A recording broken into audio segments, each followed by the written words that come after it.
मला पुरवणी मागणीवरती बोलण्याची आपण या ठिकाणी संधी दिली। पाणी पुरवठा व स्वच्छता विभागाच्या पूरक मागणी क्रमांक Y2 एकूण बाब क्रमांक 432 पान क्रमांक 301 वर मी या ठिकाणी बोलण्यासाठी उभा आहे। सोलापूर शहराला दररोज पाणी पुरवठा होण्यासाठी मागील वर्षी हिवाळी अधिवेशनात समांतर जलवाहिनीला पूर्ण होण्यासाठी 89 कोटी रुपयाची मागणी मी त्या ठिकाणी केली होती।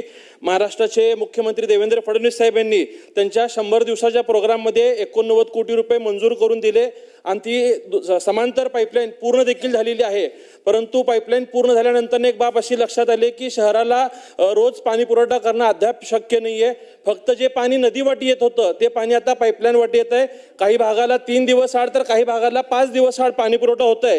ही बाब मुख्यमंत्र्यांच्या निदर्शनास आणून दिल्यानंतर 7 मार्चला त्यांनी सोलापूरच्या समतोल पाणी पुरवठ्यासाठी एक बैठक विधिमंडळाच्या वेळेस घेतली होती। त्यास त्यांनी 892 कोटी रुपयाला तत्वता मान्यता दिली होती। आज त्या 892 कोटी रुपयाच्या पाणी पुरवठा योजनेतनं सोलापूर शहराला नवीन 23 टाक्या बांधणे गरजेचे आहेत। त्याचबरोबर पाईपलाईन असतील। अध्यक्ष महोदय, या ठिकाणी संधी दिली त्याबद्दल आपले या ठिकाणी मनापासून आभार व्यक्त करतो।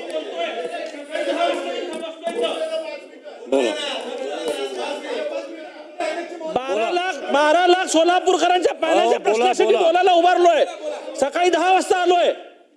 या ठिकाणी सोलापूर शहराची ही पाईपलाईनची कामं प्राधान्याने होणं गरजेचं आहे। स्वतः मुख्यमंत्री या ठिकाणी सकारात्मक आहेत।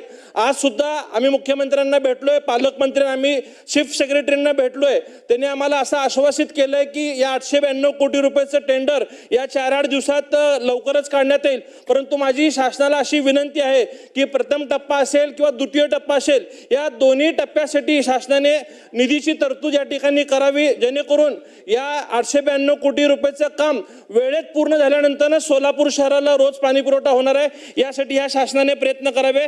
त्याचबरोबर नगर विकास विभागाच्या बाब क्रमांक 101 मध्ये मी या ठिकाणी मागणी करतोय। सोलापूरचे ग्रामदैवत शिवयोगी सिद्धरामेश्वरांचे जे अतिप्राचीन मंदिर आहे, हे अमृतसरच्या धर्तीवरती तलावाच्या मधोभागी आहे।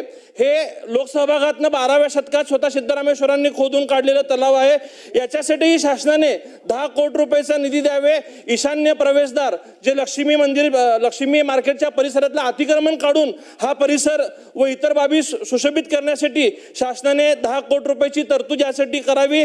व महाराष्ट्र व देशातला जो धार्मिक भक्त सोलापुरात अक्कलकोट, पंढरपूर, तुळजापूरच्या दर्शनासाठी येतो, त्यांना सिद्धरामेश्वर मंदिराचा प्रसार होऊन अमृतसरच्या धर्तीवरती या मंदिराचा विकास होण्यासाठी मी मागणी या माध्यमातून सरकारला करतो। आणि आपण या ठिकाणी मला बोलण्याची संधी दिली। धन्यवाद।